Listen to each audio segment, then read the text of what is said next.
சனி பகவானுடைய பெயர்ச்சி 6/3/2026 ஆண்டு காலை 10:45 மணிக்கு சனி பகவான் கும்பராசியிலிருந்து மீனராசிக்கு பயிற்சி ஆகிறார். 10ஆம் இடம் என்பது என்ன அப்படின்னா தொழில் ஸ்தானம். ஃபஸ்ட்டு தொழில் ஸ்தானம், அதாவது கர்மஸ்தானம் என்று கூட ஒரு பெயர் உண்டு. வீடு, பூமி, வாகனம், பட்டம், பதவி, சுகம், தாய் இந்த இடத்தை குறிக்கக்கூடியதாகும். 7ஆம் இடம் என்பது மனைவி ஸ்தானமாகும். என்பது விரைய செலவுக்கான காரணமும் ஆகும். சில பேர் வீடு, பூமி, மண்மனை அமைத்து விரைய செலவும் செய்வாங்க. 10ஆம் இடத்துக்கு பேர் விரயஸ்தானம், கர்மஸ்தானம் பேர். உலகத் தமிழர்கள் அனைவருக்கும் என்னுடைய பணிவான வணக்கம்.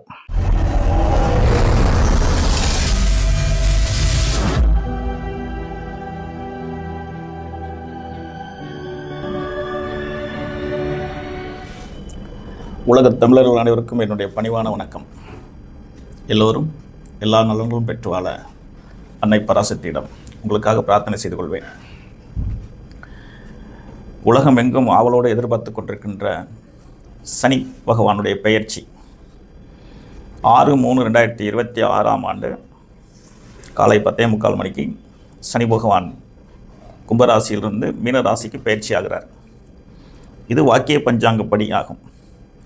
திருநள்ளாறில் கடைபிடிக்கப்படுகின்ற பஞ்சாங்கம் வாக்கிய பஞ்சாங்கம். அந்த சனி பயிற்சி கும்பராசியிலிருந்து மீனராசிக்கு வருகிறார். மீனராசிக்கு வரக்கூடிய சனி பகவான் மிதுன ராசி நேயர்களுக்கு என்ன செய்வார்? சனி பகவான் பயிற்சி என்பது கோச்சாரமாகும். கோச்சாரம் என்பது கோள்களுடைய சஞ்சாரமாகும். அதான் சுற்றிகிட்டே வருவாங்கன்னு அர்த்தம். இந்த சுற்றிகிட்டே வரும்போது எத்தனாம் இடத்துக்கு ஒவ்வொருத்தரும் வந்தால் என்னென்ன செய்வாங்க அப்படின்னா 10ஆம் இடத்துக்கு வருகின்றார் மிதுன ராசி நேயர்களுக்கு. எத்தனாம் இடம் வருகிறார்? 10ஆம் இடத்திற்கு சனி பகவான் வருகிறார். 10ஆம் இடம் என்பது என்ன அப்படின்னா தொழில் ஸ்தானம். ஃபஸ்ட்டு தொழில் ஸ்தானம், அதாவது கர்மஸ்தானம் என்று கூட ஒரு பெயர் உண்டு. கர்மா, கர்மம் ரெண்டுக்கும் வித்தியாசம் உண்டு. ஆகவே சனி பகவான் 10ஆம் இடத்துக்கு வர இருக்கின்ற காரணத்தினால் அவருடைய பார்வை எங்கெல்லாம் படும் அப்படிங்கிறத முதல்ல நம்ம பார்த்துக்கணும். 3ஆம் இடத்துக்கு சிறப்பு பார்வையாக பார்ப்பார். 7ஆம் இடத்தை பார்ப்பார். 10ஆம் இடத்தை பார்த்துருவார். அதாவது அவர் இருக்கிற இடத்துக்கு 10ஆம் இடத்தை பார்ப்பார். அது மிதுன ராசிக்கு 7ஆம் இடமாகும். 4ஆம் இடம் என்பது மிதுன ராசிக்கு சுகஸ்தானமாகும். வீடு, பூமி, வாகனம், பட்டம், பதவி, மனைவி, மன்னிக்கவும், சுகம், தாய் இந்த இடத்தை குறிக்கக்கூடியதாகும். 7ஆம் இடம் என்பது மனைவி ஸ்தானமாகும். அதை நண்பர்கள் ஸ்தானம்னு சொல்கிறது, மனைவி ஸ்தானம்னு சொல்கிறது. 3வது பார்வையாக பார்க்கக்கூடிய இடம் மிதுன ராசி நேயர்களுக்கு விரயத்தை பார்ப்பார். 3வது பார்வையாக பார்க்கக்கூடிய இடம் மிதுனத்தை பார்ப்பார், விரயத்தை பார்ப்பார். இப்போ விரயம், சுகம், 7ஆம் இடம் மனைவி. இப்போ 10ஆம் இடத்துல இருக்கிறார் அவர். 10ஆம் இடம் என்பது கேந்திர ஸ்தானம் என்ற காரணத்தினால் பெரிய பயம் கொள்ள வேண்டிய அவசியம் இல்லை என்பது என்னுடைய கருத்தாகும். குரு பகவானுடைய வீட்டுக்கு சனி பகவான் வருவது ஒரு நன்மை. 10ஆம் இடம் என்பது ஜோதிட உலகத்தில் தசம கேந்திரம்னு சொல்லக்கூடிய 10ஆம் இடம். இது ஜோதிடம் தெரிந்தவர்களுக்கு கொஞ்சம் தெரியும், பாமரர்களுக்கு தெரிய வாய்ப்பில்லை. 10ஆம் இடம் என்பது தொழில் ஸ்தானம்னு சொல்லிக்கலாம். இந்த 10ஆம் இடம் என்பது கேந்திர ஸ்தானமாக இருப்பதனால் பெரிய பாதிப்புகள் வராது என்றாலும் தசாபுத்தி சாதகமாக இல்லை என்றால் பணி போயிடும். 10ஆம் இடத்தில் சனி பகவான் இருந்தால் வேலையில் இருப்பவர்களுக்கு வேலையில் பிரச்சனை, வேலை தேடிக்கொண்டிருப்பவர்களுக்கு வேலை கிடைக்காது. சில பேருக்கு பிடிக்காத இடமாற்றமாகும். அரசாங்கத்தில் இருக்கிறவங்களுக்கு விஆர்எஸ் கொடுக்க வேண்டிய கட்டாயம் வரும். சில பேருக்கு இயற்கையாக வயதானவர்கள் பணி ஓய்வு பெறுவாங்க. 10ஆம் இடம் என்பது விரைய செலவுக்கான காரணமும் ஆகும். சில பேர் வீடு, பூமி, மண்மனை அமைத்து விரைய செலவும் செய்வாங்க. 10ஆம் இடத்துக்கு பேர் விரயஸ்தானம், கர்மஸ்தானம்னு பேர். அப்போ 10ஆம் இடத்தில் இருக்கக்கூடிய சனி பகவான் வேலையில் இருப்பவருக்கு பிரச்சனையும், வேலையில் தேடிக்கொண்டிருப்பவருக்கு வேலை இல்லாமையும், சில பேருக்கு பணி ஓய்வும், சில பேருக்கு இடம் மாற்றமும் ஏற்படும். எதிர்பாராத வழக்குகளையும் சில பேர் சந்திப்பதற்கான வாய்ப்புகள் உண்டு. இதுதான் 10ஆம் இடத்திற்கான பலன்.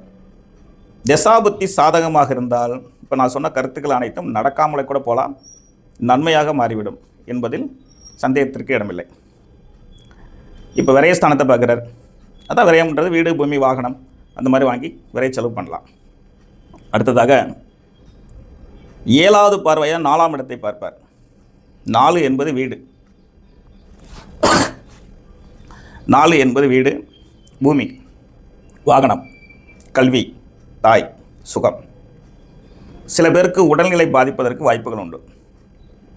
சில பேருக்கு கடன் வாங்கி வீடு கட்டுவதற்கான வாய்ப்பு உண்டு. தாயின் ஆரோக்கியம் பாதிப்பதற்கான வாய்ப்பு உண்டு.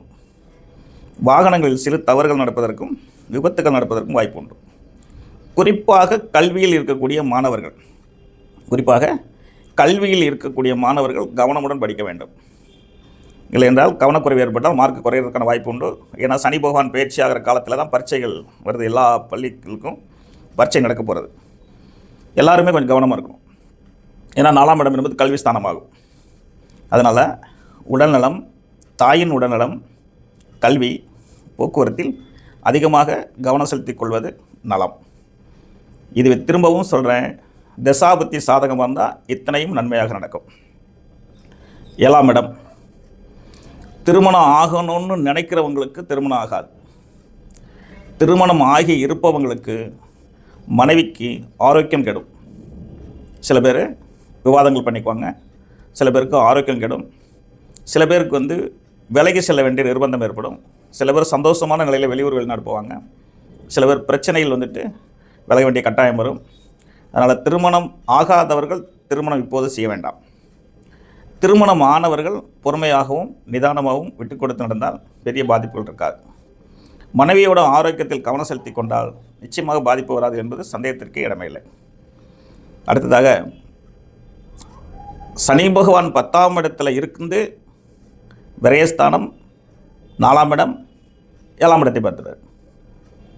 இப்போ நீங்கள் பயமான கருத்துக்களாகவே சொல்லியிருக்கீங்களா அப்படின்னா, தசாபுத்தி சாதகம் இருந்தால் இது தவறே நடக்காதுன்னு சொல்லியிருக்கேன். மேலும் முக்கியமான கருத்து, குரு பகவான் இன்றைய நிலையில் ஜென்மத்தில் இருக்கிறார். கோச்சாரத்தில் ஜூன் 26ஆம் தேதி குரு பயிற்சி ஆகும்போது நல்ல மாற்றங்கள் ஏற்படும். அது பற்றி நான் உங்களுக்கு குரு பயிற்சி ஆகும்போது சொல்வேன். ஆகவே மிதுன ராசி அன்பர்கள் சனி பகவான் பயிற்சியை பெரிய பயமாக எடுத்துக்கொள்ள வேண்டாம். தசாபுத்தி சாதகமாக இருந்தால் நன்மை நடக்கும். கொஞ்சம் கவனமாக தொழில், உடம்பு, போக்குவரத்து, கணவன் மனைவி அன்பு, கல்வியில் இருக்கக்கூடியவர்கள் கல்வி நிலையில் ஆழ்ந்த கவனம், இவை அனைத்தையும் எடுத்துக்கொண்டால் நீங்கள் நிச்சயமாக நலம் பெறுவீர்கள் என்பதில் சந்தேகத்திற்கு இடமே இல்லை. உங்களுடைய குலதெய்வத்தை தரிசனம் செய்யுங்க. மிதனத்தில் பிறந்தால் பெருமாள் வழிபாடு செய்யணும். அவசியம் பெருமாள் வழிபாடு பண்ணுங்கள். குலதெய்வ வழிபாடு செய்யுங்க. உங்களுக்கு இஷ்டமான தெய்வ வழிபாடுகள் எதுவாக இருந்தாலும் செய்யுங்க. வாழ்க்கையில் நிச்சயமாக நல்லா இருப்பீங்க. ரொம்ப மகிழ்ச்சி உங்களோடு உரையாடியதில். நன்றி, வணக்கம். அடுத்த பதிவில் சந்திப்போம். வாழ்க வளமுடன்.